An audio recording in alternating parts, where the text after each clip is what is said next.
Assalamualaikum, berjumpa lagi dengan Pakcik SMY. Hari ini Pakcik ada resepi yang paling simple.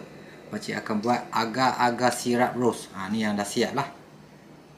Jom kita tengok bahan-bahan dan cara Pakcik menyediakan agar-agar sirap rose ni. Siapkan periuk dengan 1 liter air kosong.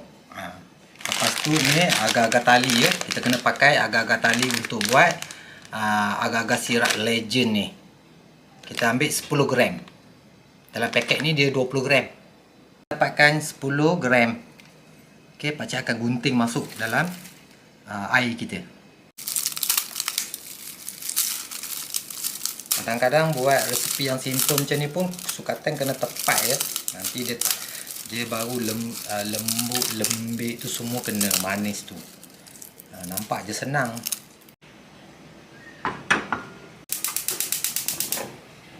Masak yang ini dulu sampai dia cair. Senang sangat resepi ni.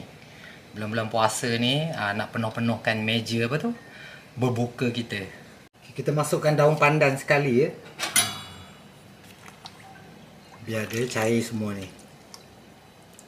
Daun pandan dengan agar-agar dulu. Dengan air. 3 benda ni dulu. Kacau dia sampai dia mencair. Baru boleh kita letak gula nanti ya. Semua dah cair dah ni, agar-agar kita ni. Tapi Pakcik kacau lah sebab kadang-kadang dia melekat kat bawah ni kan. Nak lagi sedap letak banyak sikit daun pandan ni. Pakcik ambil daun pandan kampung ni. Lepas tu kita letak gula 1 cawan ataupun 225 gram. Dengan secubit garam. Okey. Kita biar gula dia hancur dulu. Kacau sampai dia hancur. Dia mendidih lagi sekali. Gula pun dah cair, dah mendidih dah tu. Pakcik pakai ni sirap legend ni lah. Kita ambil 1 sudu ya. Kita tengoklah kalau tak cukup merah, suka merah banyak tu, letak lebih sikit. Tengoklah merah dia macam mana ya. Kalau suka merah tu tambah lagi ya.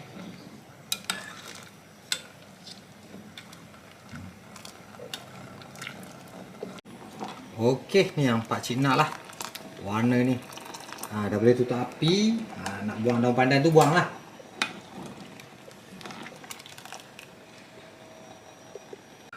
Okey, Pakcik dah buang daun pandan ni.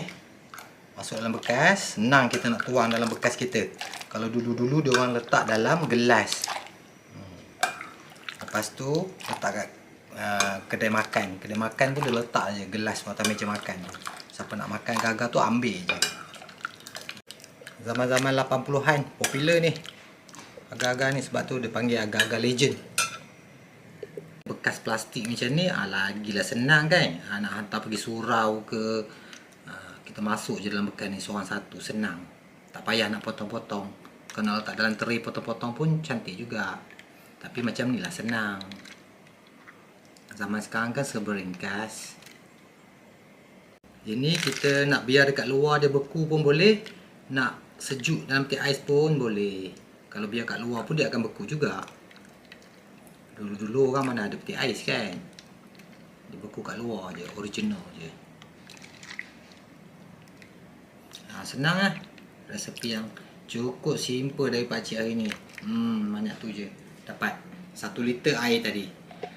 Pakcik dapat 11 cup. Yang kecil ni. Kita bekukan dia dulu. Agar-agar Pakcik pun dah beku. Jom kita tengok.